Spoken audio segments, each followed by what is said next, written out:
In older socialist writing, you can often see signs of resentment, envy, anger, exulting in the destruction that the socialist revolution will bring, how those capitalists will finally get what's coming to them. With postmodernism, the negative emotionalism is often more extreme. The sheer love of deconstruction, the chronic deployment of crude ad hominem argument. In my reading of the whole history of the Western tradition, these are unprecedented. Stanley Fish calling all opponents of affirmative action bigots, lumping them in with the Ku Klux Klan.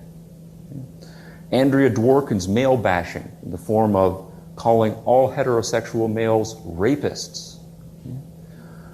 The rhetoric behind it is harsh. Okay? Or at least behind the emotion, behind the rhetoric, there seems to be strongly felt negative emotion. Okay? Racism and sexism are obviously the current hot issues, so we might expect overheated language in debating them. But the same vituperation is leveled against historical figures, all of those bad, dead, white European males. So if you are reading deconstructions of great authors like Shakespeare, you don't find things like, Shakespeare really is great, and it's kind of sad that I have to point out this element of sexism in him. Okay? It's kind of a gleeful dismissing of all of Shakespeare, okay? Because he's got these sexist elements in them. So I want to try to capture this psychological component as well. Okay? And I find that for me, what is most illuminating is Nietzsche's concept of ressentiment. Okay? Ressentiment in the French is close to the English resentment, but it's got kind of a more curdled bitterness. It's more seething and poisoned and bottled up for a long time. That's ressentiment. Okay? We're trying to project this psychological state. Now, I kind of like the idea of using Nietzsche here in analyzing the postmodernists because he's one of the heroes of postmodernism. Right? They cite him for his perspectivalism in epistemology, his use of kind of the enigmatic and loosely structured aphoristic form instead of the more scientific treatise form, his psychological acuteness in unmasking various guises, which is core to the deconstruction methodology. I want to use Nietzsche against the postmodernists for a change. Nietzsche uses the concept of ressentiment in the context of developing his famous account of master and slave morality, in Beyond Good and Evil most famously, and more systematically in The Genealogy of Morals. Master morality for Nietzsche is the morality of the vigorous, life-loving, strong. It's the morality of those who love adventure, delight in creativity, in their own sense of purposefulness and assertiveness. Slave morality is the morality of the weak, the humble, those who feel weak, they're victimized, afraid to venture forth into the big bad world. Weaklings are the chronically passive, largely because they are afraid of the strong. As a result, the weak feel frustrated. They can't get what they want out of life. They become envious of the strong, and they also secretly start to hate themselves for being so cowardly and weak. But no one can live thinking that he or she is deeply hateful. And so the weak invent a rationalization that tells them they are the good and the moral because they are weak, humble, passive. Patience is a virtue. Right? So they have to wait a long time before they ever get something what they want. So patience is a virtue. Obedience is a virtue. Okay? They can't do their own will. They have to obey. So make it a virtue. Humility. And so is being on the side of the weak and the downtrodden, people just like you. And so, of course, the opposites of those things must be the evil. Aggressiveness, pride, independence, being physically and materially successful. Does this sound familiar? Sure. But of course, Nietzsche says it's a rationalization. And a smart weakling is never quite going to convince himself of it. And that will do damage inside. Meanwhile, the strong will be laughing at him. And that will do damage inside. And the strong and rich will carry on getting stronger and richer and enjoying life. And seeing that will do more damage inside. Eventually, the smart weakling will feel such a combination of self-loathing and envy of his enemies that he will need to lash out. He will feel the urge to hurt in any way he can his hated enemy. But of course he can't risk direct physical confrontation. He's a weakling. His only weapons are words. Now in our time, the capitalists are the strong, the exuberant, the active. For a while in the past century, socialists could believe that the revolution was coming, that woe would come to them that are rich and blessed would be the poor. But that hope has been dashed cruelly. Capitalism now seems like a case of twice two makes four.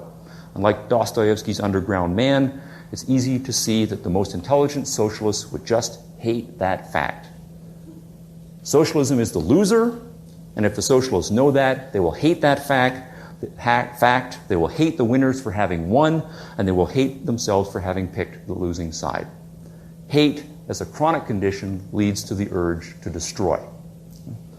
But again, your only weapons are words. How can you use words to destroy? I think the whole idea of deconstruction comes out of this.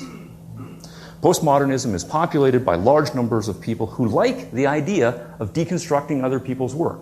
It's the opposite of constructing something of your own. Now consider parallel examples from the world of visual art. I think the visual art world was a little ahead of the postmodernists this century. Asked to submit something for display at the Art Institute of Chicago, Marcel Duchamp sends a urinal, which is then displayed. This makes a statement about art. Art is something you piss on. Or there's the painter de Kooning's version of the Mona Lisa, a reproduction he makes of Leonardo's masterpiece with a cartoonish mustache added. Now that too makes a statement. Here's an achievement I can't hope to equal, and so I'll turn it into a joke. I'll, in effect, destroy it. So you become a bully and a thug, not because it destroys something bad, but just because it feels good to wreck something. So if words are your weapons now, and you want to destroy the achievements of Western civilization, especially the Enlightenment, how do you do it? Well, consider a more personal case. If you hate someone and you want to hurt him, hit him where it counts. Do you want to hurt a man who loves his children and hates child molesters? What would be the worst thing you could say about such a guy? Well, accuse him publicly of child molesting. Or better yet, spread sneaky rumors that he's a child molester. Do you want to hurt a woman who takes pride in her independence? Spread through the gossip grapevine that she married the man she did because he's wealthy. Now, the truth or the falsity here of the rumors doesn't matter. And whether you believe them yourself doesn't matter. And whether the people you believe them or tell them to really believe them doesn't matter. They get out there and they do their damage. What matters is that you score a direct hit in the psyche of your enemy, your target person. You know that the accusations and the rumors are going to cause some tremors, even if they come to nothing. And you get that wonderfully dark glow inside of knowing that you did it, right? And they might just come to something after all. Now, my best example of this psychology comes from the deadest and whitest of the dead white European males, and that's Shakespeare. Think of Iago and Othello. Now here, I think Shakespeare nailed this psychology centuries ago, long before the postmodernists. What we've got is Iago just hates Othello, but he couldn't hope to defeat him in open confrontation. So how best to destroy him? Well, hit him where it hurts most. His passion for Desdemona. Hint that she's been sleeping around. Spread subtle lies and innuendo. Raise a doubt in Othello's mind about the most beautiful thing in his life, and let that doubt work like a slow poison. Now, like the postmodernists, Iago's only words or weapons were words. The only difference between the postmodernists and Iago is that the postmodernists are hardly subtle. Now let's bring it back to then the Western tradition. The Western tradition, it prides itself on its commitment to equality, justice, open-mindedness, making opportunity available to all. The West is proud, full of itself, confident, and it knows that it's the wave of the future. This is unbearable to someone who is totally invested in an opposite and failed outlook.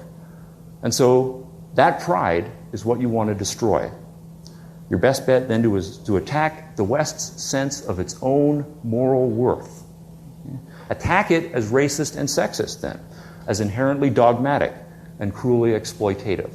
Undermine it at the core. The words don't have to be true in order to do their damage.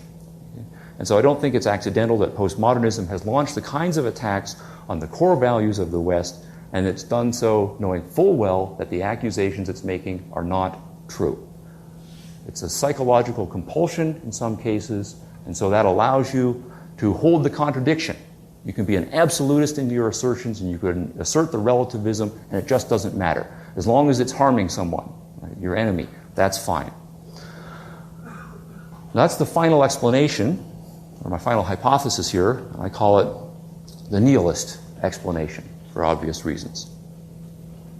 I think some postmodernists, the worst of them in many ways, are individuals of deep ressentiment psychologically, and that the combination of alienation, bitterness, envy, and rage leads them to lashing out with an intent to destroy any aspect of culture that seems to them to be the opposite.